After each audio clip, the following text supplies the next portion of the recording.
What's up, guys? Welcome to another episode of Hoops Talk with Dave's Joint. This is episode 18. For those that I'm sorry. Let me check that. It's episode 19. So for those of you guys that have been supporting us from the beginning, we thank you. Keep subscribing to our YouTube page, our Facebook page. We got over 500 likes. And also, last but not least, our IGTV numbers are going up. So keep checking that out. But without further ado, we have a special guest today, or tonight, I should say, Harlem's own Mr. Mike McLeod Jr. Mike, thank you for coming on. Thank you for coming on to share your testimonial. I really appreciate you being here. Nah, I appreciate it, man. Like I told you, it's an honor to be here with you because I remember when it all started for you. You know what I'm saying? I remember our conversations, and from you playing for me to even to where you at now, I remember it all, bro. So it's a pleasure to say somebody that I coached for a little while and stuff like that is doing what you're doing now.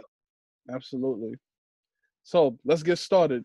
So talk about what's Mike McLeod's training and coaching philosophy. Yeah, I'm old school, man. I'm that New York Knicks. What is that? New York Knicks. What was that? Who else? Patrick Ewing, Xavier McDaniels. We grew up in that era, so it was no easy baskets, none of that stuff like that. Play hard or don't play at all. So, like I said, I came up under, and him, Wayne Benner was my first coach, first basketball coach, first person that really put a basketball in my hand and got me started with basketball. And I met Wayne at 8 years old. 8 years old when I started going to Milbank, 7, 8 years old. And, he just put the ball in my hand, and his philosophy is my philosophy. From the people that I've played for and stuff like that, like Wayne, Lex, Coach Lex, with Abbo, Mark and all of them, Mike Bright. It was just play hard, man. Like, give it your all, put your all out there and give it your all. So that's what I knew. But now as I got older and been around basketball, it ain't just about that. It's about also your work ethic outside of just going on the court, because that's what I did. I just played. I never really did all the working out or, putting up 100 jump shots, dribble moves. We just ran fulls all day and scrimmaged and stuff like that, and Forster and 208 and all places like that. We just played anyway. Anyway, there was games that we was going to play. So that was us working out. But today, it's a different ball game. It's a business, and I wish I would have known that back then, because I would have took more advantage of the opportunities that I had. Indeed. So, which projects are you from in Harlem? Forster, 15, okay. Kingdome. Awesome. Yeah, we try to tell them, man, we was rocking. Like I said, they see we on 2K. I park on 2K, so that says enough. We was rocking out there. So from Forster, 115th and 5th. Yeah, and that's a part of where I got my toughness too from, man, because we got a lot of talent in that project. From the older guys, from some of the vets, Adrian Autry, Dave Kane, Mike Hooger, you know what I mean? People like that was older than me that I knew that came up in my hood, to myself, my man Skip, Secret Service, my man Elk, Elk that played with the church and all that, and Netta, of course, like it's so many people that came from my hood that hoop like that. Shannon, you know what I'm saying? Shannon was there. She was a young one watching us and came up on her own, doing her own thing. I remember when we was hooping like that, and they used to take her up to 55th and just have her shake people at halftime, because she was just that nice back in the day as a young girl and stuff. So we had it rocking, and Forster is Forster, but everybody comes to Forster anyway. So outside of it just being the local people that live in Forster that hoop, my man Alphys Gerald, man, there's so many people, bro. But my man Stevie, when he watching the Antelope. But everybody came to Forster. You know what I mean? Roscoe and all of them used to come to Forster and run. Dell, World Premiere, you know what I mean? Everybody from around the area used to come to Forster. So that's how we always stayed on point. So talk about, growing up in Harlem, and what was the basketball culture like there? Yo, when we was coming up, my era, it was different because, like I said, basketball was still it was more of a big man sport. Not really a big man sport, but like I said, you know, that era, especially when you was coming up, you know, get the ball to the big man, play the post. So, you know, coming up, street ball, stuff like that, I had the green light. You know what I mean? I've always had the green light, you know, playing at Milbank, playing under Wayne and stuff like that. So when I played, I was able to just go and do what I wanted to do. And that was when I played with Milbank. But then when I moved on and started venturing out and playing for, you know, other teams uptown, like I said, playing for Lexington, I used to play with my man, God rest his soul, my man Lee, big old brother. I used to play with the 139th, with the NFL Wolves and whatnot. And I was just lucky, man. Like, I ain't gonna say lucky. I played and I did whatever I seen. You know what I mean? I was lucky enough to be able to do the things, you know, I'm 360 layups and dunks and stuff like that at the time, and certain moves and things like that. And I played, you know, at a certain point, I played towards the crowd.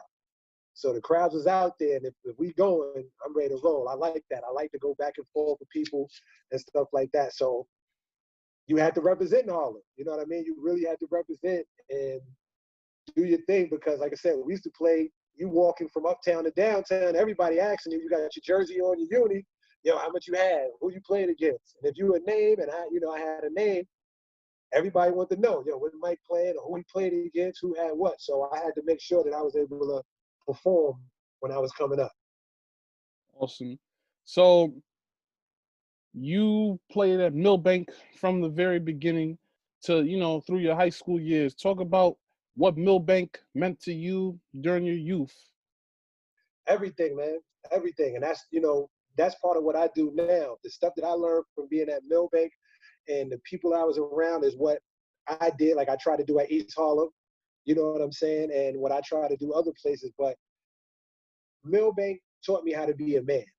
And that's the one thing I say. Like I played for Milbank, and everybody at that time that was working there and stuff like that was still new coaches. Like even with you, like when I got you, I was a new coach. That was my first time really coaching kids like that and whatnot. So it wasn't but so much I can do with y'all because I was still learning at the same time. And y'all was in stages where you was in high school, getting ready to go to college and stuff like that. And I couldn't deal with some of the things or couldn't prepare you for some of that stuff because I never done it before. And that was the same thing with Milbank. The guys that we had, Wayne is not that much older than us. You know, he just really started getting into basketball. So like I said, he taught us the toughness and what he thought, but Wayne didn't even really play basketball like that. So that's kind of hard to have the players that he had. He had me, he had Chop, he had Bronski, you know, my man Terrell, like he had people that, you know, J-Mo, Floyd, all of us, he had people that really Smiles, that had games, but we had to develop differently because he was still learning at the same time. So, you know, like I said, they just had us playing. But Milbank and all, like, it's great. You know what I mean? Rose, you know how Rose is. You know what I'm saying? He's a mentor to me that even before Rose was really coaching and all that stuff like that, Rose used to just come to Milbank, be there, hang out with people, stuff like that. And he took me under his wing at one point in time where, like I said, when I got a little older, I needed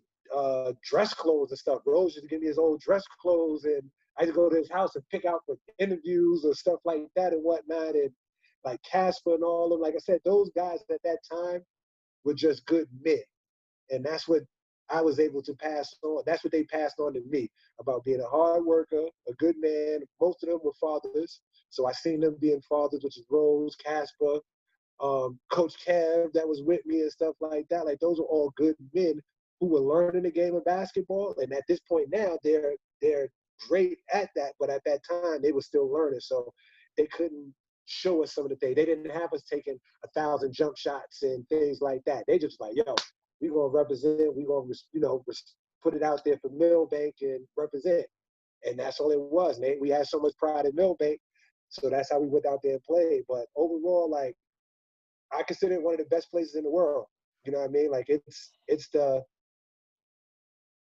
blueprint for what I do. Honestly, it's definitely the blueprint for what I do, and it gives me. That's why I do what I do. That's why I work with kids and do the things that I do. Awesome.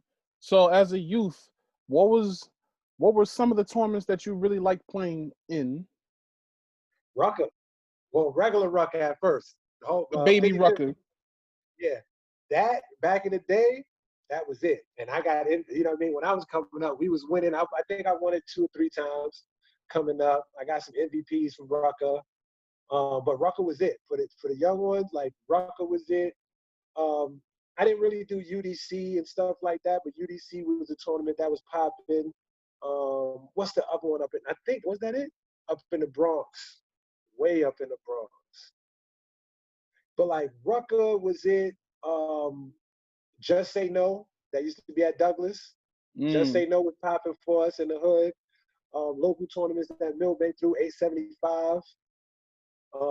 Citywide. Round ball was official.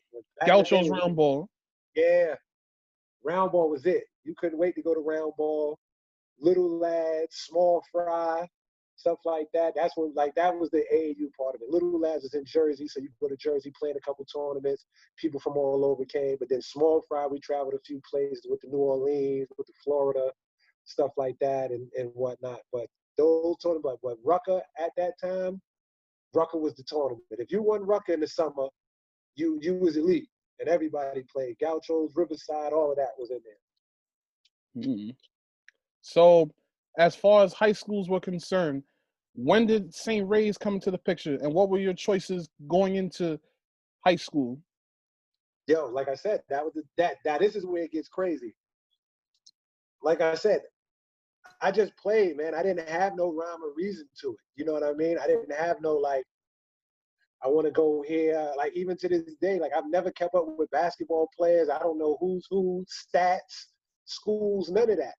I just came out and played. And with St. Ray's, a good friend of mine, my man Yams, hip hop, he was a Terrence Richard fan. Mm-hmm. And he watch all types of games, and I'd go over to Yam's house, and, you know, he was telling me about T. Richard, and he liked the St. Ray's, because he was like, yo, Terrence went to St. Ray's, yada, yada, yada, yada, yada. I started hearing about St. Ray's. So we went to a tournament that St. Ray's had. St. Ray's used to have a little tournament during the summer to kind of look at some of the kids, and I killed. So this was like the camp, right? The big basketball camp. Well, it was like a camp tournament, something like that. Okay.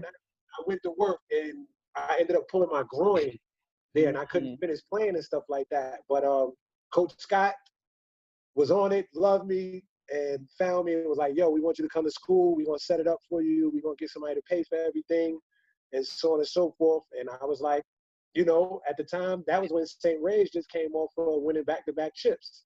1993. Yeah, that was around them times then. So, not, like I said, still not knowing. All right, cool. You know what I'm saying? Yo, you know, you come in, Kareem Reed is a senior, so you're going to be a freshman. You come in, do your thing, and then next year, you'll be able to come up and fill that spot and whatnot.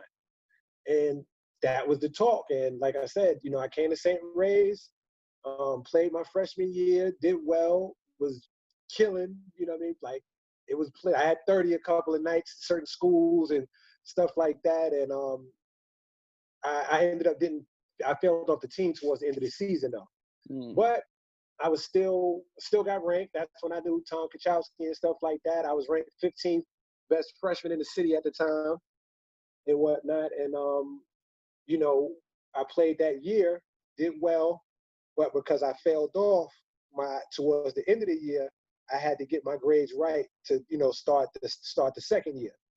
And at the time, that's when Reed was gone. But St. Ray's, what was it? I forgot the name of the school, but my boy Bernard Barrows.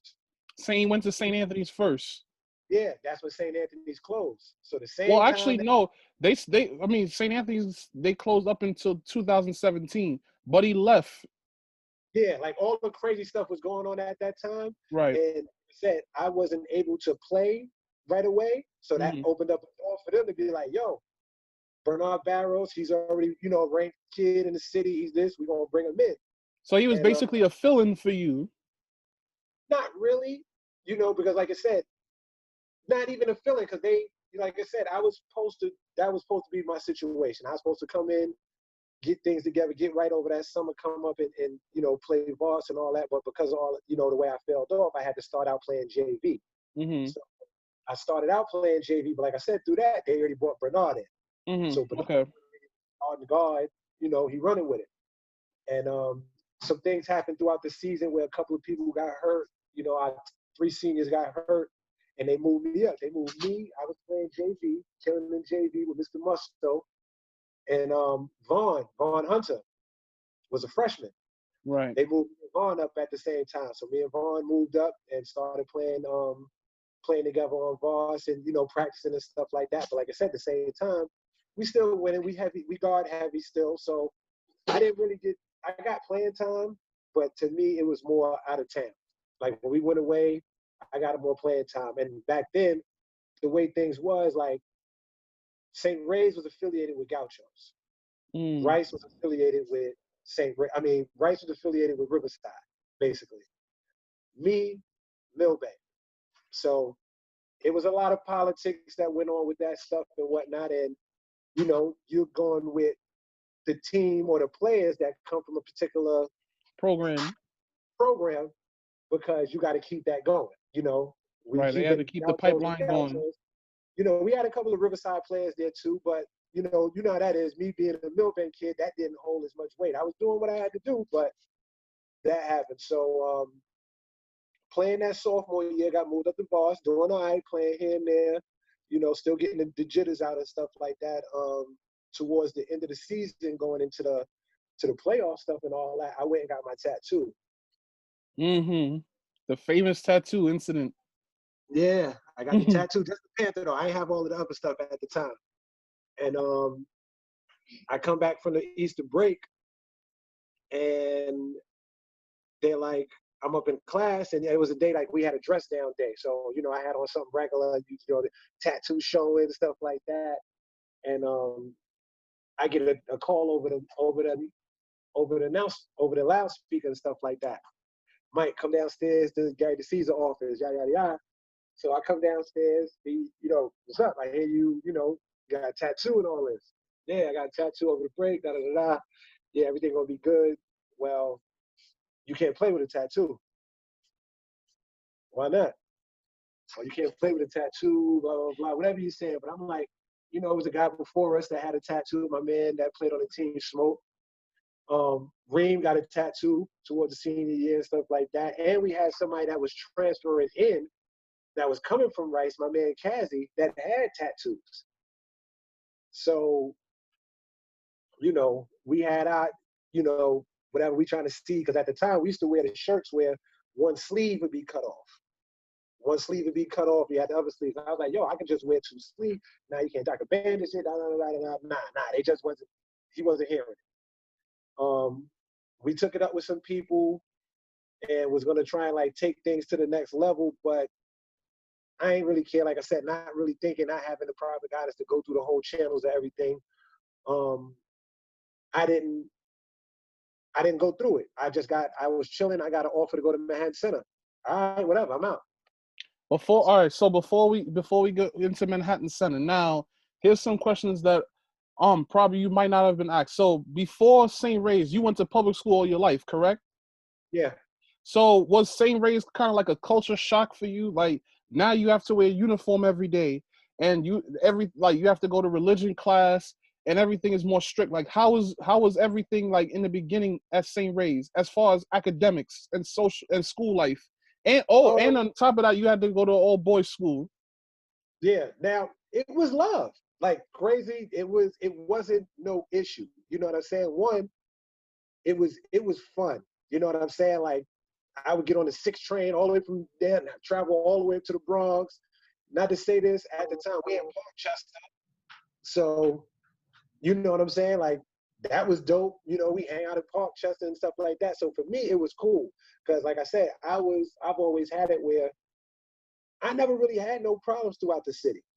It wasn't like I could go anywhere, Bronx, Brooklyn, Queens, and it was never like, yo, who this dude or whatever. Like somebody might have known me or I was good. So going up to the Bronx, it was the only problem about it was leaving after practice. We get out of practice 8 o'clock. I got to take that train all the way back to to Harlem. That was the only issue. But besides that, it was good, man. We had some tough guys, but they showed me a lot of love. And like the dress code thing wasn't nothing because, you know, we Harlem, we want to get fresh. That's when they had the Eastlands and all that stuff out. So, you know, it was cool. And then, like I said, I went to St. Ray's. You know what I mean? Like, that was big. It wasn't like some of the other schools. Like, a lot of people always ask, like, why I never went to Rice. I never went to Rice because Rice never talked to me. You know what I mean? Rice never at me and said, yo, we'd like you to come here. Like, it could have been crazy. Rice right down the block from me. Yeah, you were a few blocks away from Rice. Huh? You were a few blocks away from Rice, too. Yeah, like, but Rice never came after me. St. Ray's did. So, and I love that orange, white, and blue. So it was already popping. I ain't like that green and yellow Rice had anyway. So as far as, like, you know, the basketball, like, what was it like, you know, going there in the beginning, seeing Kareem Reed and Eric Harris, like watching them play freshmen while you're doing the JV thing? It was dope. It was dope because, like I said, my first year, that was when they was going through it. So Reem, McDonald's All-American, all of that. I'm in there sometimes practicing with them, but not like that. You know, it was focused on them because that was when the coaches was coming to the school. So I got to see Nolan Richardson, everybody who was recruiting Reem and, you know, looking at E. Harris. I got to meet or see because they was coming to the schools for the workouts and stuff like that. And I might not work out, but I'll stay behind and watch. Like, a lot of people talk about, oh, you know, I had a spin move. I might have got it from Reem, just watching them. You know what I mean? I used to see Reem when we used to run this play, like a quick hitter out of bounds, score a basket, but you run this quick sideline thing. Yeah, I used to watch Reem dance on these dudes, and Reem come, and that's how you do in and out spin. In and out, he did that. I watched games when he did that up the whole sideline to like 3 people and then get a bucket. In and out spin, in and out spin, in and out bucket. Then after a while, next you know, I got an in and out spin too. We never worked on it together, but like I said, I see it. Oh, okay, and it just became one of my things. So with them, like I said, and this will go into something else with that. Like, basketball for our city was a lot different, and what made me notice that was watching the documentary that just came out recently. The Last Dance. The Last Dance? Huh? Was it The Last Dance? No, Something in the Water. The one In the Water, the PG County documentary from DC. Yeah. So what I looked at with that, like I said, like, one, I'm gonna say this, and I've said it before, man. I don't care what it is. We the mecca of basketball. It's us in New York City. That's it. But the difference with that is, like you said, PG County and some of these other places, like with me coming down south, they didn't have nothing else to do but basketball. I know people, like, my people heard me say that before. They're like, oh, now we had other stuff. It ain't like the city. You know what I mean? We finish a game. We got block parties, this, that. So it's a lot of other things to do. For them, it was basketball, basketball, basketball. And then they told them, like, yo, somebody would make it, and then they would come back and have open gym and bring all the top players from around, you know. But that was one area. It was hard to do that. Because, like I said, Kimber used to come downtown to Harlem and work out here and there. I've been in the gym with him a few times. But he from the Bronx, so he spent most of his time up at Kings Bay and all that, even though he played at Rice. You know what I mean? So for us, we wasn't together. The city still, to this day, ain't really together the way these other cities come together. They don't come together at all like that. Like, you see, what they do now is the NBA players, like the dude C. Brinkley, the NBA players come, and you got some of the dudes like Isaiah Washington and all, and they get to go. But that's not a day-to-day thing. That's not an everyday thing. That's not where people are really helping each other and molding and building. Everybody was so busy trying to do things themselves that they didn't reach back. Like, it's 2 people during the time when I was playing that extended their hand to me that was at that level that tried to help me. Rest in peace, my brother Ali Mo. Ali Mo was somebody that I would see Ali Mo up at Riverbank, and he would let me come in there and watch him and talk to him and watch him work out. He had a whole gym to himself, and we would talk. And I might jump in with him sometimes, or I might just be there listening to him. And he's teaching me certain things about the game and what he sees and what I should look for and stuff like that. And I've always respected that with him. Not to say that the other dudes that we knew wasn't like that, but they wasn't reaching out. You know what I'm saying? Another person for me with that was Shamgar. Sham really extended his hand at one point in time to really trying to help me, but he was at the stage of, he was finishing up at Providence, and it was right into him going into the NBA. So he, you know, he helped, but he had so much going on. You know what I'm saying? Where I couldn't really rock with him like that. Like I couldn't really go up to Providence, you know, like that. He like, yo, you need to come out here to work out and stuff. He would talk with my moms and things like that. And like I catch him up at Minnesink and stuff. But those were the two people that really always was there as far as like helping out and stuff like that. And that's what we don't have in the city.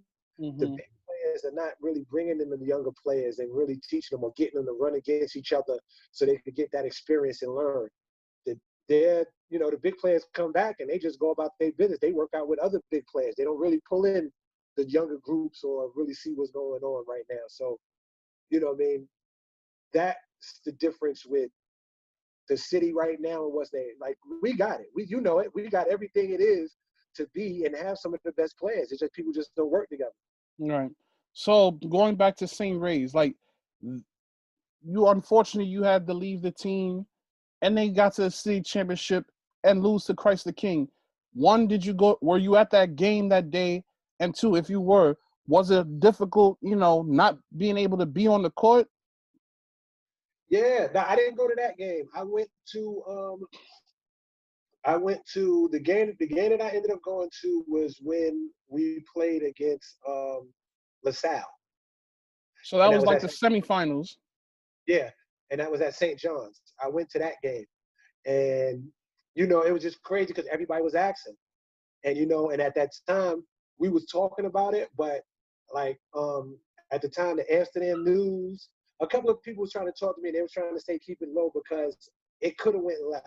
You know what I mean? It could have turned into something where people was trying to have me push for it to be like some discrimination type situation and whatnot. Right. And, so they put a gag order on you, basically, like don't say much. No, nobody did. Like my people's are just like, you know, Okay. I don't want to talk to nobody about this like that. You know what I mean? They say Rays ain't never say nothing because it ain't matter to me what they had to say at that point.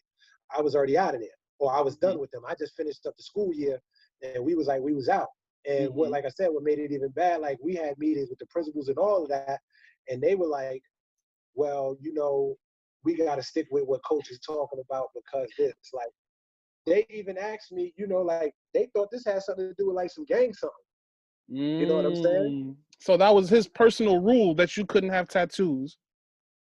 I don't even know because, like I said, it was people before that had tattoos that played the year before. There were people who were coming in the next year that he's recruiting and bringing in that got tattoos. So with them, it could have been that he looked the other way with certain people. Look, I'm gonna tell you what I heard the story later on down the line and whatnot. This is my man, no clout, no disrespect to none of them, but at the time, Malik Wynn was at St. Ray's too. He was a freshman. The next year they had Majestic Mac coming in. Right. And later on down the line, you know, from a reliable source at the Gauchos told me that they put the pressure on Gary D at that point because if I would have stayed, I was a sophomore, I still had 2 more years. Malik and Majestic would have had to wait those 2 more years to really get some playing time. And we got to get rid of somebody to make room. I left. Majestic came right in. He played. And like I said, not saying he know anything about it, but that was just the so-called business behind it. Like, I ain't saying like he did anything or whatever, but that was the word that I got from one of the most reliable sources at the Gauchos at the time that basically ran the whole thing. And at the time, Wayne was working there with the Gauchos. Because I played with them one time to go to Little Lads with me, Muggsy, Vaughn, and all of us. And that's when that kind of came about. That's when Dave Jones was there, Dave McCowan was there. We was like that. And it came out at one point just like, yo, that's what happened. Like, you know, that was you gave them a way to get rid of you, and they did it to make room for other Gaucho players. And that was that. That was, you know, unfortunately, that's how it is with the Catholic schools. You know, 33 if you really think about it, there's always those kids that's their freshman year. But once graduation creeps around during senior year, you'll probably get maybe a quarter of the kids that was with you in the beginning. A lot Yeah. of kids, unfortunately, don't last, which is why sometimes they talk about kids transferring, they hate to see it happen, but it's like with these freshmen and JV teams, you can't keep everybody. So unfortunately, some kids are going to be casualties. And that seems like what happened with you. So because go ahead. it's like it was a tricky situation because, like I said, like I could even relate this back to like with another situation with my man Flip Murray. Like I feel like Flip was all-star. He just came into the league at the wrong time where the league was transitioning to letting people just do what they do. And Flip came in, he played with LeBron, he played with Ray Allen. When he first went to Seattle, he was on the team with Ray Allen. Ray Allen got hurt. Flip was leading the league 28 points a game at one point. But Ray Allen is our star. He back now. You can't get 28 no more. Mm-hmm. You know what I'm saying? And that was the thing with me, with like just how it was. Like, yo, at St. Ray's, like this is who we're focusing on. My sophomore year, Charlton Clark was there with me. And that was my roommate. Gary D had me room with him on all the trips. I learned a lot from him. I tell him all to this day, like I fold my clothes the way I do because I watched June, how he did it. You know what I'm saying? And I used to be there and I learned a lot from him where, like I said, where I learned where schools put a focus on somebody, where it was like, yo, he's our guy. This is who we're going through. This is what we're doing. Right. And I didn't really fit into that because I didn't know how to do that. I'd never been somewhat of the second guy. Right. Like I said, freshman year, everywhere I've always been. You were always the standout. It's never been like, yo, Mike, we going through this guy first and then you. It was like, yo, if you got to do what you do. So I didn't play as well, and that's what changed my game too, because now I went from a guard who can score and pass and stuff, but I was mainly a scoring guard. But now I got to be a setup guard. I got to come down and run a play and set screens, and it took away from my game a little bit because that attack mode wasn't always there. So, like the game, like, and like I said, that's what happened with like I said, with my man Flip. Flip, he was playing in when he was playing in Cleveland, he was killing there too. But we got LeBron. We just got this kid. We want you to kind of give him the ball. And that's how I looked at it. And, if he was in the league right now,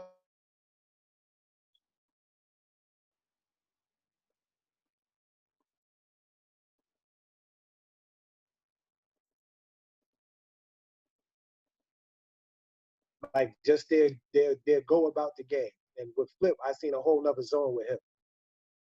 Oh, okay. So going back to the AAU thing. So you saying that, St. Ray's was a gaucho school, Rice had gauchos and Riverside kids.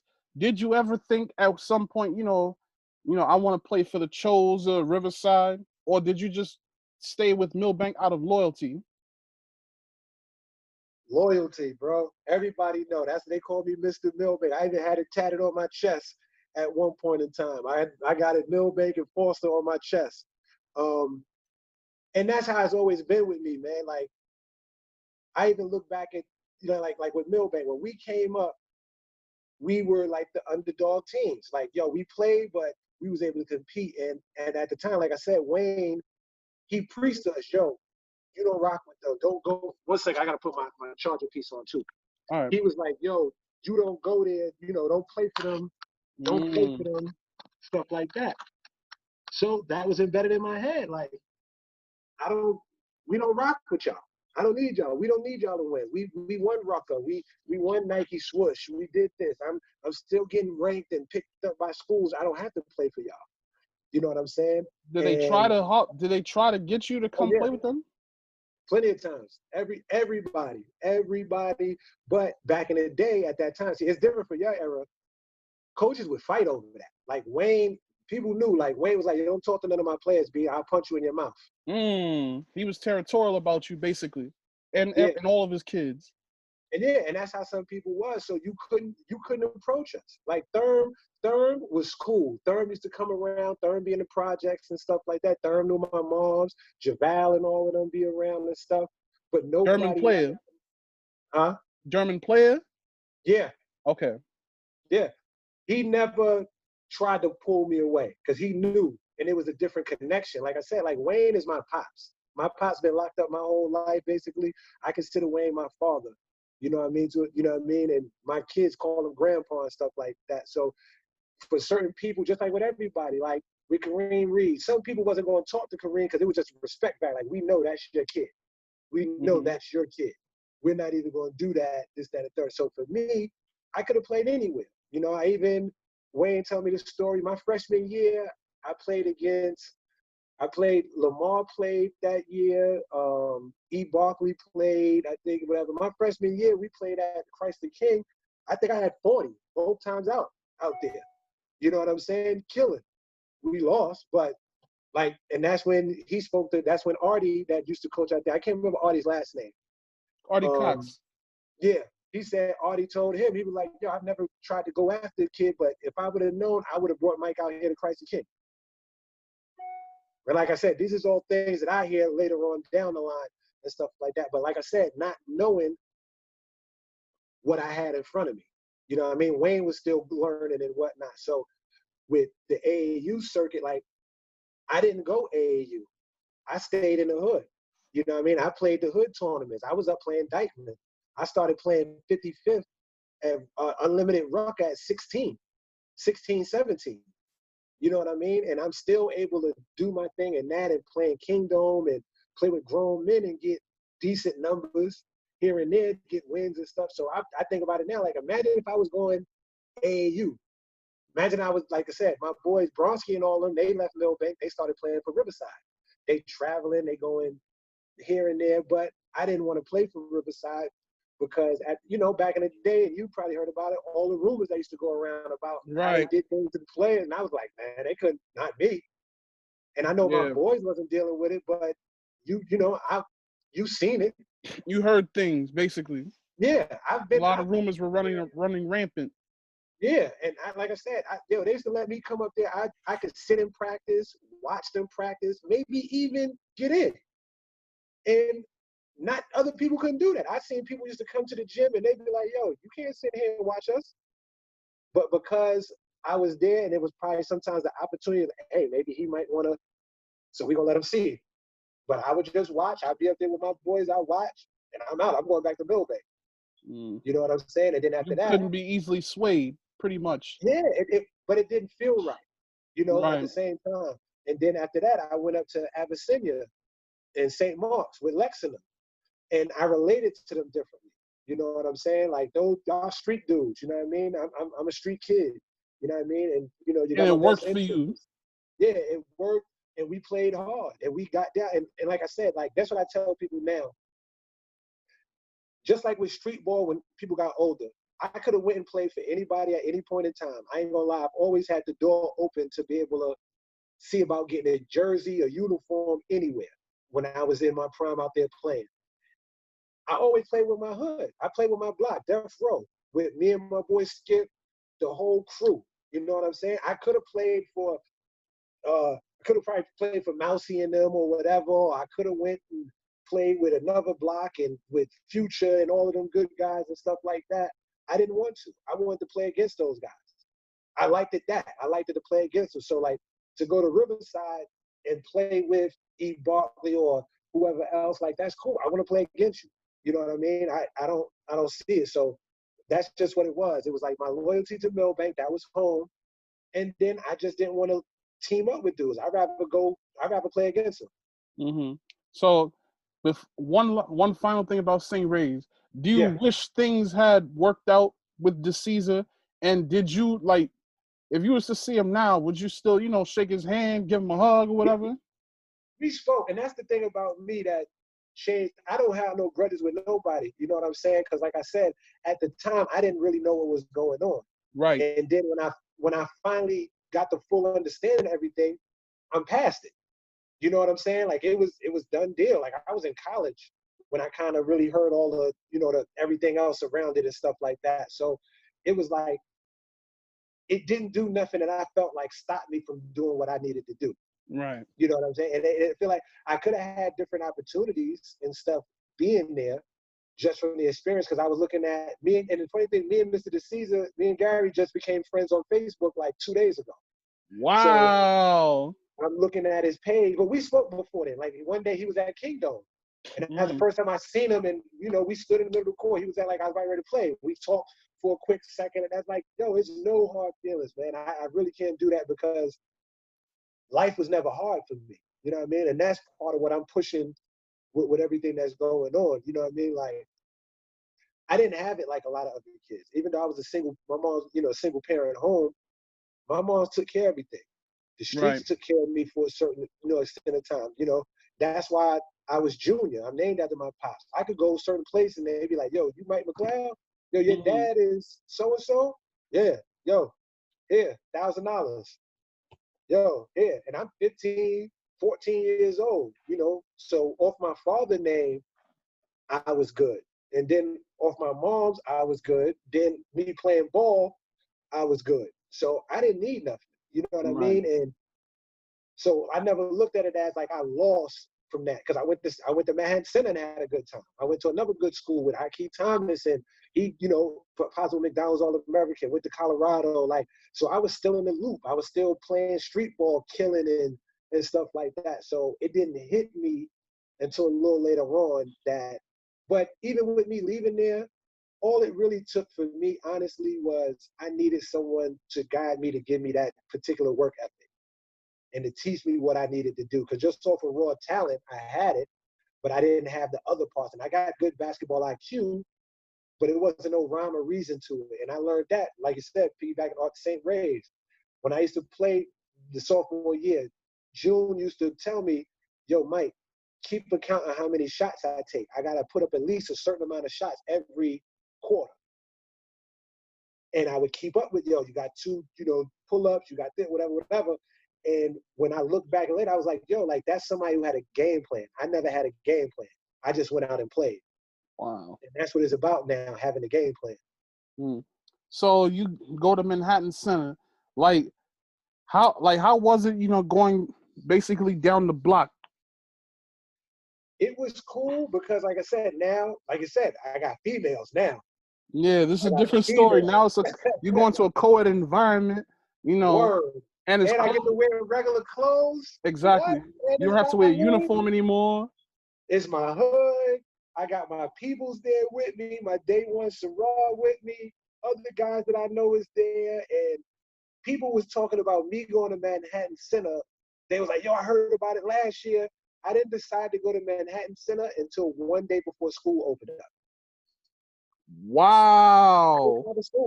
I didn't have a school. When I left St. Ray's, it was just, I was going to go to, and what we were trying not to do at the time, I think Brandeis was my zone school.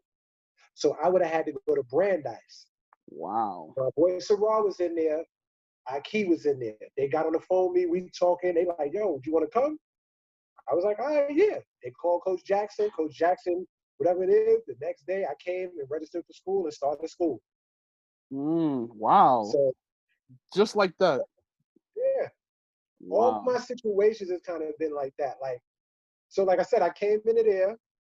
I played right off the rip. We had a decent year, decent season and stuff like that. But the same thing, Coach Jackson, at the time, he still, like I said, learning. Even though he had Rich Parker and all of them and stuff like that, he's still learning the game and stuff like that. And it wasn't as, we needed the same thing. We needed a little bit more structure. He was a great guy, but he wasn't, for the caliber that we had, we needed a tougher coach that was going to make us knuckle down and really get after it. He had the players for it, but Coach Jackson is such a nice guy that super hunger, that overall name wasn't always there.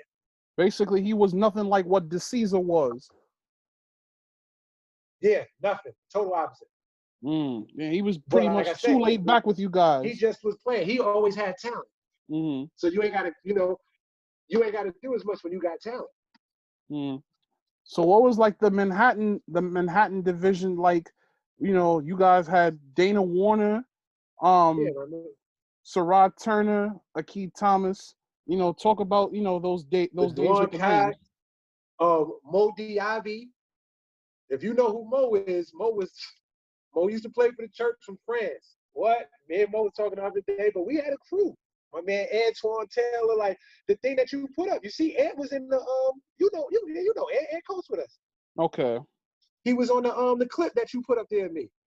It was like the Manhattan Center joint, and it had me in the clip. Mm-hmm. Yeah. Yeah, he was in there too. Mike Poison, Antoine Taylor, this, that, and the third. He was in that clip. We had a crew, but like I said, we just needed somebody to Phil Jackson that whole thing for us, and we didn't have that. So how far did you guys go during your in 2 my years senior year, which is so crazy, we planned to do some stuff like to go to the guard and all that stuff like that. I got sick the day that there wasn't a, and I missed the game and I couldn't play, and we ended up losing. Not to say we lost because of that, but I would have definitely helped. Oh wow! I remember they came to my house after the game, like, yo, we lost, so on and so forth. I was tight, but I got sick and I couldn't play that game. I was trying to, but I couldn't do. Hello? Yeah, you can hear me? Yeah, you was going in and out, but yeah, you good now. Okay. So yeah, you were saying?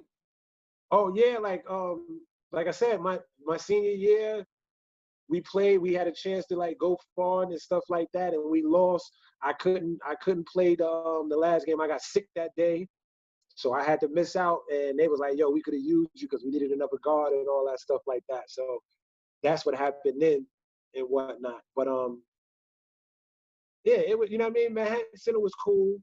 You know what I mean? Like we just needed a different situation as far as our coach at the time to really pull all us together. Mm. So after that, you graduated from Manhattan Center? No, crazy. I left. left. So you left after the season was done, or did you just finish up the school? I finished out the year. Mm. That was at the time when people was trying to do the prep thing and all that stuff like that. So I went to a school. I got family in Ocala. I'm related to Florida, yeah. Yeah, I'm related to Dante Culpepper down the line, and my other cousin of mine, Kenny Rogers, whatever. And they from out there. So they went to this school called Vanguard Preparatory School or whatever it was. My cousins was out there, we thinking of whatever it was, and the same thing, not having nobody to guide me through none of this. All right, fuck it, let's see. You know what I mean? Let's see. So I went out there, I went to school, but when I got there, I found out it was a regular school. It was just said preparatory school. Wow. So I couldn't play. At the time, we had my man Joe Moon was there, another dude that went and he left. He ended up going to play for Gonzaga, my boy by the name of Anthony Reasons. He played at Gonzaga and stuff like that. So I ended up going there, and I ended up having to graduate from there and stuff like that. The Vanguard School. So it was basically like a private kind of school. No, it was a regular public school, but it was just named Vanguard Preparatory School, but we thought it was something else. Okay. And when we got there, it was already, I'm in school, I'm already living in Florida, Ocala. So, you know, I was just like, hey, I'm here. And I had to finish school, so I went to school partly there, and I ended up leaving out of there, and, you know, but at the time, the coach was still looking out for me. So when his players was getting recruited, he would send me on the visits with them, like, yo, I got a point guard from New York that's good. He ain't played for me this year, but y'all might want to check him out. And I used to go on visits with my guy, Anthony Reasons. Right. And I ended up going to Central Florida Community College and went on that visit. And it was such a dope visit that they offered me a scholarship that same weekend. Like, yo, if you want to, I was like, yeah, I'm going to stay. I'll come. So I signed right then and there. And then that's how I ended up coming back there, going to school and whatnot. I went back to New York, played a little bit there that summer, and then went back to Ocala to go to Central Florida Community College. Wow. That's crazy. So look, I got another story for you. It's something at some point in time that I had to clear up or whatever, right?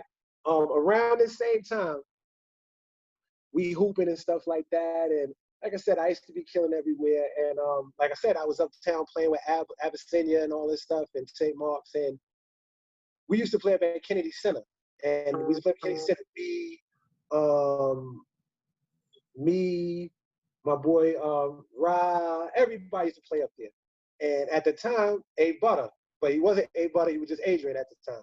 Whatever. Adrian was getting into his stuff. I don't know if you ever heard about this. Me and A played one-on-one for some money back in the day. Regular stuff. Yeah. So one day we in the gym up at Kennedy Center, and you know, people ask me some questions. I can't think of their name. I know who they are, but I can't say their name right now. I can't think of it. Yo, you A Butter or Mike, this, that, and the third. So, you know, me, of course. You know what I'm saying? Whatever.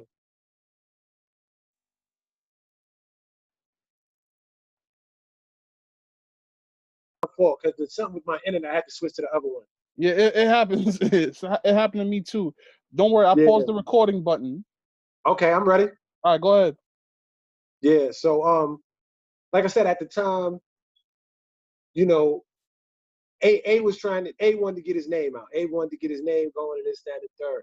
I forgot what happened, but my boy Chop and my guy James McLeod, P. Rilla, Kendall and Roscoe called them out for a game. Yo, let's play for this money, this, that, and the third. So Kendall and Roscoe versus my man Chop and Pop on 121st and 7th in the schoolyard. So at the time, I'm out there, we watching the game and stuff like that. I forgot what happened, but I got hurt. I had a soft cast on. So whatever happened, everybody was talking about the situation about me and A. So whatever it got back, Adrian come from downtown, basketball gear, all this stuff like this. Yo, what's up? I want to play Mike McLeod next. Da da da da da da. Yeah. Like back in the day, he used to do stuff like that. Yeah. So he pulled up. So you know, we outside. Everybody, yo, play him. I'm like, yo, I got the cast on. Da da da da. But everybody going crazy. Play him. All right, whatever. We'll play. Fuck it. I take the cast off, but we go to 113th and 8th Avenue, the schoolyard, and play. We in the schoolyard, we playing. Good game going. I'm winning and whatever. But just like back in the day when people used to play one-on-ones, it turned into nothing but fouls. Foul. I'm playing. I'm not calling nothing. I'm playing through it, playing. He's playing, calling. Foul, get the ball back. He's in better shape than me at the time. As the night goes on, he ended up winning the game. But like I said, everybody, oh, Mike lost on this, that, and the third. Yeah, I ended up losing. Like I said, nobody remembers that I had a cast on, soft cast on that I took off. And like I said, you know, back in the day, everybody look at it now, man, it was nothing but fouls and stuff like that. And at the time, I wasn't even into all of that like that, but I played just because. But at that time, I should have took it differently. So to clear the air on all of that, he never played me at 100%. You know what I'm saying? He never played me at 100%. Yeah. As far as I'm sorry, you were saying? Huh? I'm sorry, what'd you say? Hold on.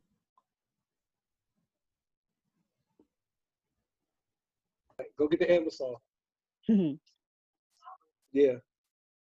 So, yeah, man. So, like, to clear that up for everybody who didn't know, whatever, like I said, like, I had a soft cast on when I played them. So I wasn't fully 100%. And then, like I said, I played and I got caught up in all of that. I didn't call no fouls.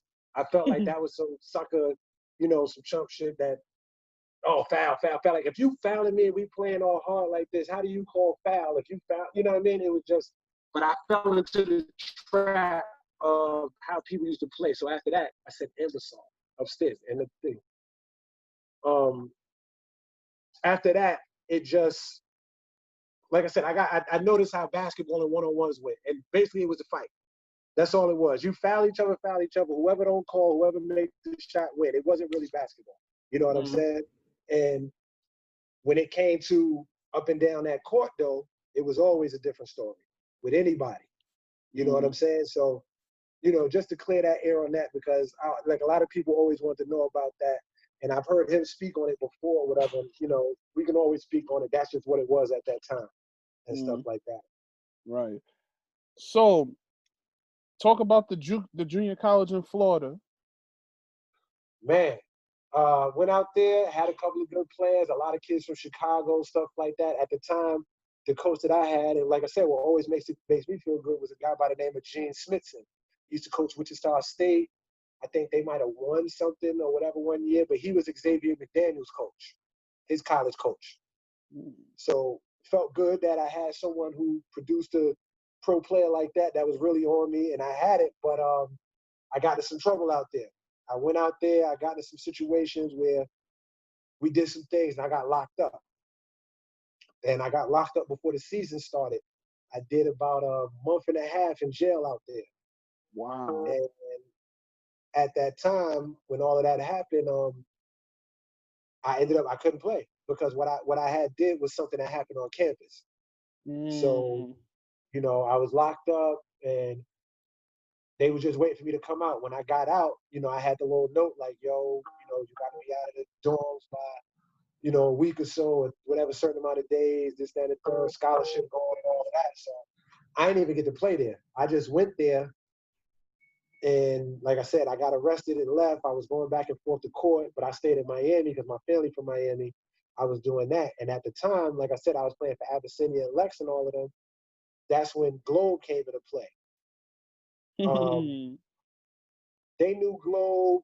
They knew, you know, they was looking for some players. They wanted to start their program right, so they was coming after me and whatnot. And I was still back and forth in Florida. I was in Miami. I couldn't be here for a little bit, but then I go back because I was going to court. And they was like, yo, you know, we want you to come here. We'll pay for you to school this. But I was so used to living off campus and not living at home. I was like, yo, I can't come back here and I got to live in, you know, live with my moms or nothing like that. So yeah, you didn't want to live at home. Yeah, they got me a place to stay. And once they gave me the place to stay, I was like, I'm coming. You know what I mean? And that's how I did the whole slam thing. You know, I did the whole thing and whatnot there that year. And, you know, we did our thing. I got a couple little plaques, all tournament team and stuff like that. But yeah. Now let's talk about that slam cover. Sorry, that slam, that picture in Slam, that article in Slam. Like, how did that come about? When did it happen? And where was the gym that you guys took that picture at? all right, well, the gym we took that in was Pace. Downtown. Okay. Pace in Brooklyn. I mean, like downtown by Brooklyn Bridge. Manhattan, okay. Yeah, because that was our gym for our home games. That's what we practiced at.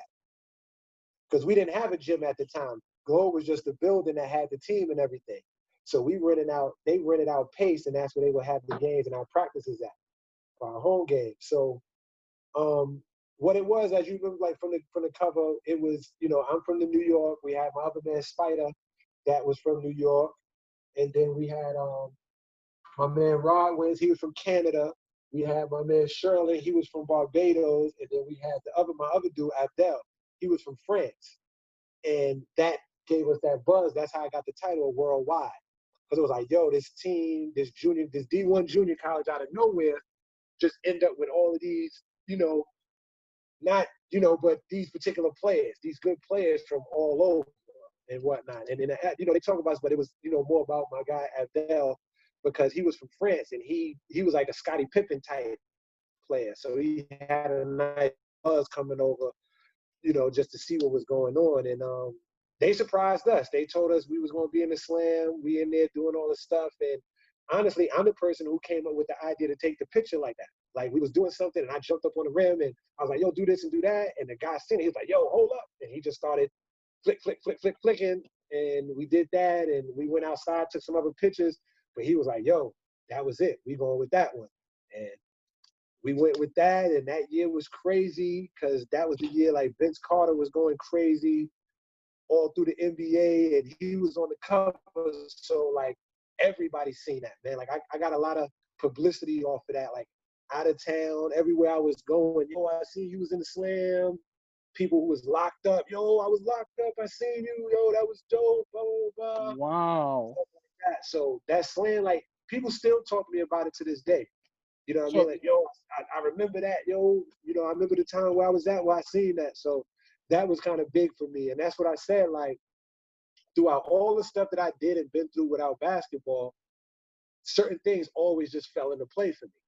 You know what I'm saying? Like St. Ray's, the Man Center, the here, the there, like, and this was all with no guidance. Like, just me saying, all right, cool, I'll go. Like, y'all gonna pay for school or whatever? Like, because that was the thing. Like, hey, get somebody to pay for school. get somebody paid for school, go to school, you know, get some exposure, play here, do this. So that's what it was. And, you know, we played that year. We had a decent year. I only played 1 year at Globe and whatnot. And the crazy thing about that, me and Coach Wilcox, we just added each other on Facebook just recently too, about a couple of weeks ago. I haven't seen him or really spoke to him in a long time, but we had a little falling out after my after my first year there. We had a little falling out, and that's why I didn't come back and play the next year. But I had some people recruiting me, looking at me at the time. I had Iowa State was looking at me heavy. Like, that was what I was looking at the time. Like, that was the main people that was hitting me up saying, yo, we like you. We got a little eye on you, this, that, and the third. And they used to have me talk with what's name, because they said, you know, hey, we got another New York guard. That's when Mel Tinsley was there. Yeah.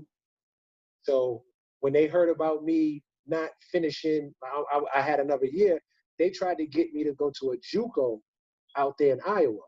They was like, yo, go to this JUCO, do your 1 year here, and then you would come to Iowa after that, Iowa State.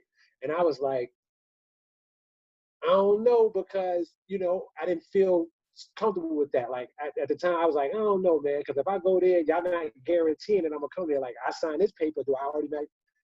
And they couldn't do that, so I didn't go. And I just stayed back in New York and just went to school for a second. And my cousin Smiles, he went to Shaw, and he used to always tell him at Shaw about me, like, yo, Mike, my cousin, he nice, yo, he nice. And I had a cousin that played ball overseas, and he was like, yo, come to Miami. That's my father's side of things. Like, come to Miami, I'm gonna introduce my agent. We can see about getting me some tryouts. I was only a sophomore at the time, and you know, I had 3 years left of college, so it was like, I do want to try this, but I still got 3 years left of college. Like, I want to try and play some school ball. So I ended up going to Shaw with him, and I came on the weekend, and they was just hooping. And they, yo, this is my cousin, brought me in the gym. That's when Coach Hop was there and everybody, and I killed. Bang, bang, bang, killed this, that, and third. That Sunday, he was like, yo, if you want to come to school here, I got some money for you. I was like, all right, cool. And just like that, the same thing, just another situation. Oh, you want to come? All right, cool. I did it, and now I'm at Shaw. So this is Joel Hopkins, the same guy that coached Tracy McGrady at Mount Zion. Yep, and that's crazy, because with that, when I was at Central Florida, we had people that grew up with T-Mac. And T-Mac used to come to Central Florida when he first got drafted. So when I used to be in my dorms, he used to come to the dorms and talk with the people that he knew that was on my team. And then, oh, what's up, y'all from New York? He was the biggest Skip took my Lou Rape. He told me Rape was the best hand he ever seen in his life. And I was like, yo, I know Skip, that's my man. So that's how me and him got kind of cool at that time and whatnot. And then it was funny to later on go to to Shaw, and then now I meet him again and we connect again through Coach Hop. You know what I'm saying? Like, so it was dope. But yeah, that Coach Hop, he got a lot of players in the league and overseas and different places like that. So same thing again, it was big to have someone like that want me to be there. So then again, like that Slam magazine, that was in 2000, correct? Yeah. Wow. So let's talk about Shaw. You know, talk about your time there. All right. So like I said, when I first got to when I first got to Shaw, I was transferring from Globe, so trying to get my credits right to play. And I was going to play that year with Flipper, and that was Flip's senior year. But something didn't transfer over. Globe kind of did me shaky and didn't make sure stuff was correct.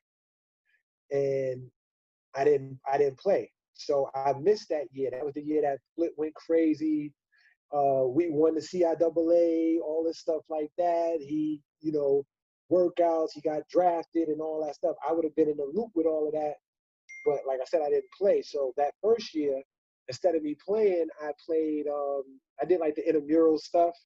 And I got a little bit of recognition for that. We won the intramurals for all colleges throughout the United States. We won North Carolina, and then we went out to the thing for North Carolina was in Chapel Hill, so we beat all the schools, Wake Forest, everybody. Me, Chop, my man Anthony Greenup, a couple of other people. We took that.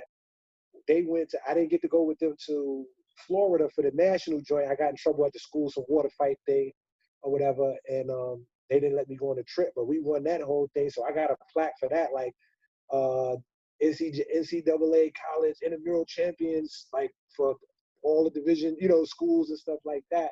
But that same year, I did. Let's see, I got it up here, man.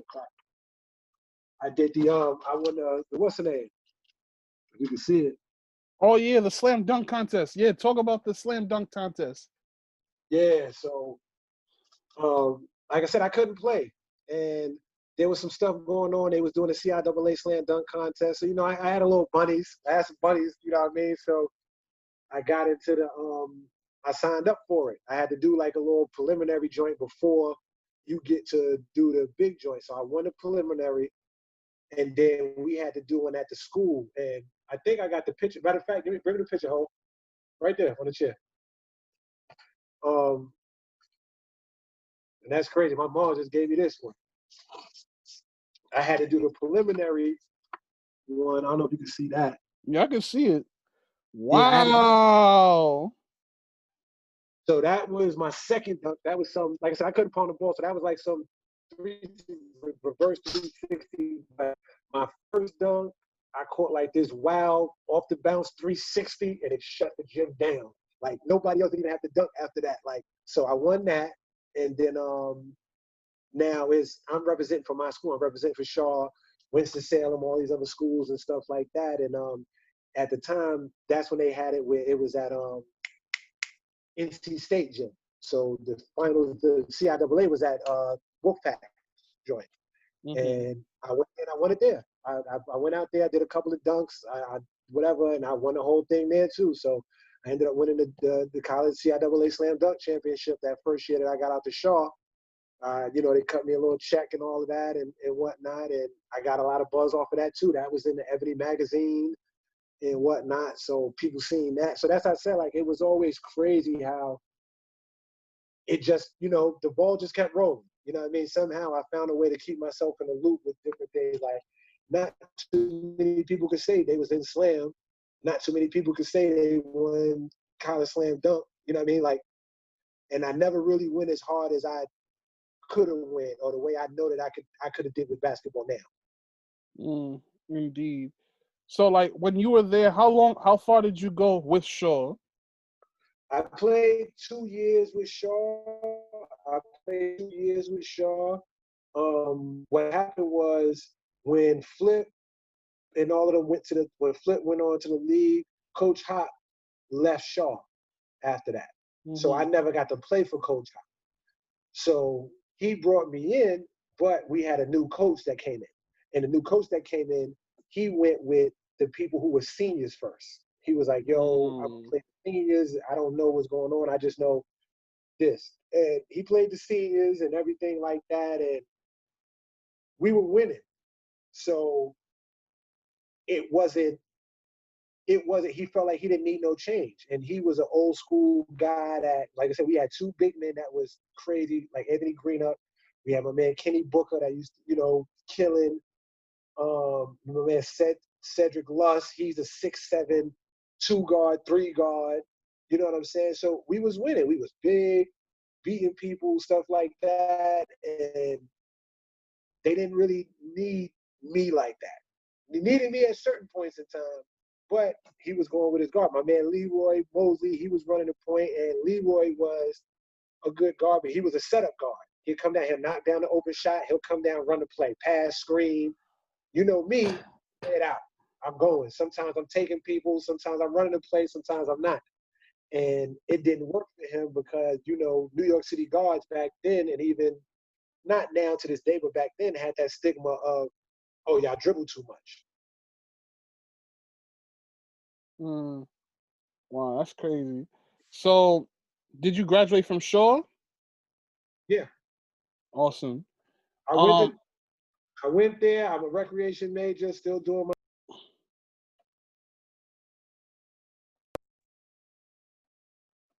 Yeah, you good now? Yeah, now I had to. Somebody was calling, so I had to stop it. Okay. But yeah, you said you got your degree in recreation. No, same thing with that, bro. Look, I got hurt senior night. Mm-hmm. Ran my knee. That's how I stopped playing.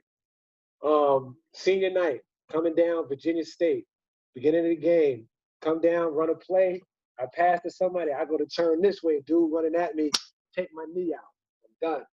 Didn't play the CIAA tournament.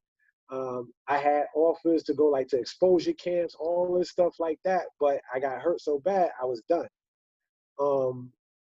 Throughout that, I needed a couple more credits and whatnot. And because I wasn't playing that next year, they didn't pay for me to, they didn't give me no money to come back to school.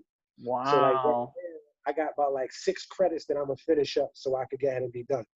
Oh, that's good. That's Talk part of how I about yeah. Go ahead.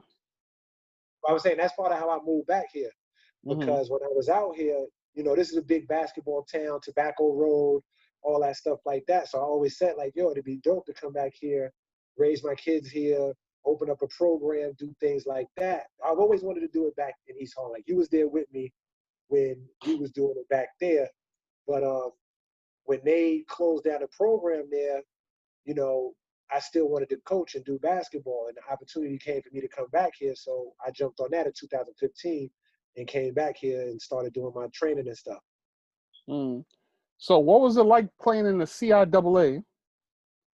It was dope because, you got to see a different environment traveling in these schools, traveling in these black schools, seeing the pride that they have and everything that's going on and whatnot. Like, the Virginia States, the Bowie, going to DC playing, just the CIAA tournament, like, that was just an experience in itself. Like, all the schools coming together and, the cheerleading and the heritage and everything. Like, it was super dope. And I loved it for that. You know what I mean? Like, even like one of my good friends, Kev Bell, that went to Rice and all that. Kev Bell went to Bowie and stuff. And I got to play against Kev, my other good friend, Dave Daniels.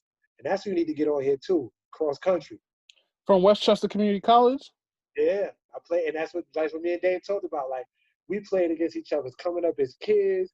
We ended up meeting up in college together at Westchester. He played at Westchester. I played at Gold. Then he came out here. Dave was out here with me at Shaw. But when Coach Howard Wow. left, he went over and went to St. Aug. So we played against each other at St. Aug. Like, it was dope, man. Like, you got to see a lot of good talent, a lot of good people that came from out of that CIAA, that era of basketball and stuff, going to Winston-Salem playing games and, John C. Smith, like, it was dope. You know what I mean? It's an experience that you see, I live out here. You know what I mean? I loved it. So, talk about what the CIAA is like for those that don't know. Like, all the kids are fixated on Division One, ESPN, but what they don't know is that the CIAA tournament is nationally televised. Like, was it anything like Stomp the Yard? Yeah, all that, bro. Like, fraternities out there, parties, everything. Like, Shaw was amazing, bro. Like, it was, and just to be able to go to something like Central, going to North Carolina Central, being up there, seeing everything that's going on, and like just all the events that used to go on. And like I said, at those times coming up, that's when the South was just really getting popping with rap and all that stuff like that. So like T.I.'s, Jeezy's, uh, Lil Wayne, like all of them used to, be in these areas. That's when back in the day when BET used to do like the college campus tours and like it used to be crazy, man. Like I wasn't coming home. I wasn't coming home over the summer. I would stay in Raleigh, North Carolina, and just bug out. And for us, that's the same time when I was out here. Julius Hodges was out here.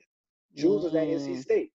So we like this back and forth. I'm Jules, hanging out with Jules, coming over here. So it was love. And then the same thing at UNC, Rashard McCants and all of them. And like North Carolina was dope. All the dudes that lived and played out here really like just like how the something in the water. Like they come back home and they meet at the same gym and hoop. You know what I mean? Everybody in the same building. And they meeting up places, they linking up, and they working out together and stuff. So that's what was dope. But even with me, like I said, I never really worked out. I got a story for you that back in the day, me, Smiles, Muggsy Green, Ron Artest, Eric Barkley, Reggie Jesse, Chop, and all us. We go to Skate Key on 138th. Go to Skate Key. We go bug out, have a good time. We wilding out. Ron and all them come. We go back to the projects. We chill in the projects. We go back to my house. We chilling, bugging out, all this stuff like this. And like 5 in the morning, Ron wakes up. Yo, I'm out. Ron, get up. Yo, I gotta go to work out. Ron, get up 5 in the morning, hop on the train. Him, Red Judge, all of them, head to Queens, go work out. Me, I went back to sleep. Woke up a little later on, went to Japs, got some breakfast, hung out on the block. And I tell the kids the story. I said, yo, as I look back at it now, that was the difference. You know what I mean? Having that hunger. And, you know, Ron had a different living situation and stuff like that at the time, but I'm still cool with Ron and talk to him and stuff like that. And he give me his props and whatnot. And that was the difference. You know what I mean? Like, he had that hunger and had somebody on him to say, yo, get up, let's go do this. Let's get in this gym and stuff like that. And that's what I didn't have because I was doing all right on my own. People didn't look at it like they felt like it was going to go. Everybody, yo, you're supposed to go to the league. I probably could have, or I probably could have did something professional if I would have had somebody behind me really pushing and making sure certain things was getting done. I never took a SAT or ACT either. Wow, and you still made it to college too. Went to school and played. So, you know, that's what I'm saying. And that was the difference. You know what I mean? So that's what I'm trying to give now. Like, even, like I said, even when I was with you at certain points in time, like, I remember I used to be on you about, yo, come on, D, let's go, you know, this, that, and the third. Come on, work out. Let's go. I remember I had you running them little drills up and down that little gym by yourself, doing the drills and stuff like that. And, you know, so that was one thing. And then, like I said, even after that, to the point of, I felt good that I made you feel comfortable enough to even talk to me about, I remember when you just wanted to start doing your blogs and stuff, man. I never forget, you know what I mean? And you was talking to me about stuff and I was telling you what I thought and, you know, and how you was going to go about it. And you let me read some of your first works that you put together. You know what I mean? And I told you, like, yo, like, you sound like a journalist. Like, I can't say what it is, but like, it looked like something I would have read off of ESPN. You know what I'm saying? So I remember all of that. And like I said, I tell people your story, that I had you, and now a player that I used to coach at one point in time is where he's at. And I tell him your story of how you played basketball. You jumped into another lane where I remember when you was doing the trainer stuff for the team. I was the manager of St. Francis. Yeah, when you was just doing the manager stuff and whatnot. And I was like, yo, and we used to talk about that. And even with you, and the crazy thing about that, I got to help him in a minute, but yo, you always did that. Yo, what's up with the Cubs? You know what I'm saying? This, that, and the third. I remember when you used to come to practice, and you know what I mean? I used to have I used to have them both in the stroller at the games and at practice, you know, with y'all and stuff like that. And like, you know, even to the point where you try to get me the tickets to the games and all of that. So stuff like that holds dear to me because I feel like I created a bond with you at a point in time that made you feel comfortable enough to even reach out to me for those type of things. Right. So, you mentioned Big L earlier. Talk about, you know, how he was like in real life. L was super cool. L was super cool, man. L, funny dude, you know, talk wild trash as far as basketball concerned. And like I said, at that time, when they brought me uptown, I was like 14, 15 when I started playing for them up there. And that's when I brought, funny thing about it, High Octane. I brought John uptown with me. He started playing, but L played ball, but he didn't. He just wanted to be on the scene. That was his brother team, Flamboyant for Life, NFL Wolves. You know what I mean? He'll get on the court, lay up lines, stuff like that, but he wasn't really into it. L was still street with it, and at times I used to be able to go up there. I stayed a night up there, but not at his house. I stay at Lee's house, but I'd be at L's house sometimes and whatnot, and just sit there and watch them. And I would see how Mace and all of them used to come around, and Gruff and everybody used to be around him. Like, L was it. You know what I mean? Like, I've been around Jay-Z and them before Jay had an album.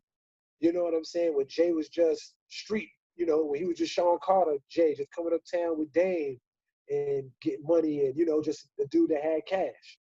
You know what I mean? So that's what I tell him, like, yo, I lived a dope life, man. I got to see a lot of people. I got to meet a lot of people. I met Shaq way back in the day when he was at LSU, when we went to Small Fry at in New Orleans and stuff like that. I met Dr. J through playing that with by playing at Shaw, because he was connected with Coach Hop and T-Mac and all of that. He came out like our little end of the year thing, and I got to meet him.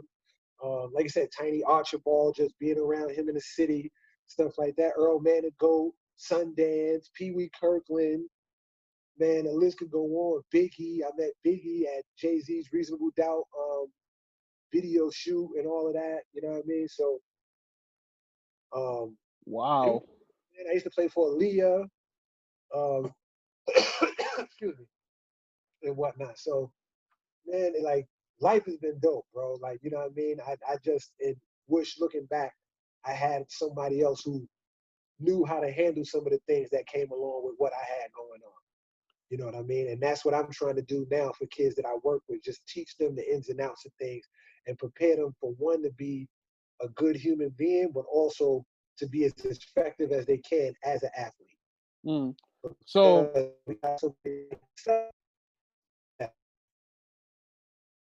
yeah, what you gonna say? Yeah, what I was gonna say was talk about what you're doing now with your training company. What's the name of your entity? Well, the training thing is called Elite Focus Training, and that's all I feel like. Like, you gotta have focus. One of my sayings is focus on your focus. You know what I mean? Work on locking in, getting in that zone, being where you need to be, and preparing yourself to be that type of person. Not even just a player, but that type of person. So with the Elite Focus Training, I've been doing that for a little while here.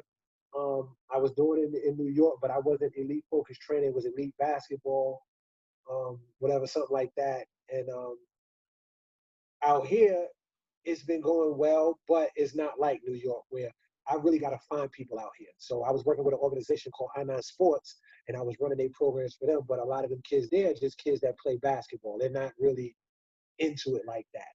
And Right.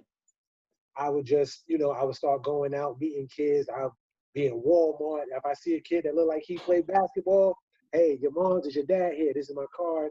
Hit me up. And I was going through it that way. So it's been going well. I've been working for myself now for the last about 2 years, between doing, basketball training, and I do Uber and stuff like that. So it's been doing all right for me, but things got slowed down with the COVID situation, because I was going to start my AAU team this year.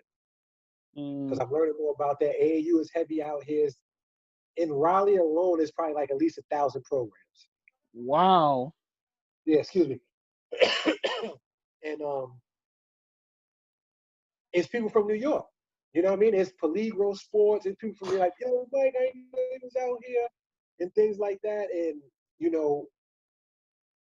now I said, yo, I got the thing, United Sports and Arts Academy, Elite Thundercats. I do that. USA Elite Thundercats. That was the team I was putting together this spring that was passing here. But because of all of this, I can't really do the team like I wanted to and whatnot. But I do that. I also do another program that I have, that I work in the school systems out here, and I've done it back in New York, called United Sports and Arts Academy Elite. And you was part of some of that stuff that I did back in East Harlem. I don't know if you remember. Remember when sometimes we might have practice, but we would have a guy in the other room with the DJ joint, and he was showing people how to make beats and things like that. So I kind of trying to combine all of that, because I know music and art is kind of heavy with kids nowadays. And, you know, I try to combine the sports and the arts together to get the kids in the building. And you be there, like I might have 80 kids in the gym on any given night at East Harlem. You know what I mean? Just because we was giving them what they wanted instead of them just trying to force feed them things that we felt like they needed, like Shakespeare and Mozart. I can't do that. I got to get them with Biggie and Pop first, and then I can work my way into showing them about Shakespeare and Mozart and stuff. Indeed. So this is a question that I'm pretty sure you've probably never been asked before. If you could go back to, say, 1995, or if you could go back in a time machine to 1995, what would you tell a young Mike at, say, 15, 16 years old? It's crazy and it's bad, but I should have left Milbank and went and played some other places and went on these trips that all these other dudes went on to get that exposure that could have took me to some other places. You know what I'm saying? So that's the one thing I think about at the time. Like, the door was open to play anywhere. I just didn't do it. You know what I'm saying? And for us, like I said, not knowing any better, street ball was the thing. To be able to say, yo, this kid 16 years old playing Unlimited versus Master Rob, the Predator, and all that, like, that was big talk. AAU wasn't the talk of the town then. So it wasn't a thing for me. But now looking back on it, I wish I would have been doing those type of things, or Milbank would have been doing those type of things. But at the time, we didn't have the things in play for that, because even though Milbank was a basketball program, it wasn't focused on basketball. It was school, everything else. Basketball is part of it. Now, with the programs they have going on, with Rose and everything, Milbank is one of the top programs in, in Manhattan, in the city. You know what I mean? They got a big, name and stuff like that. And I feel like people like myself and people before me have laid that foundation for a place like Milbank. You know what I mean? Like, I'm glad to say I'm super proud, and I love it to death to say I'm alumni. That will always be my home, and I'll never regret anything in regards to that. But like I said, I just wish I would have did a little bit more AAU traveling back then. So, final question: what's next in the future for Mike McLeod? Next in the future for myself is to really get in shape. Like, once I get myself in shape the way I feel like I need to be, because I train, and you got people that train, and I talk and I can tell them what to do, but I gotta show a little bit more right now. So I want to get back in shape.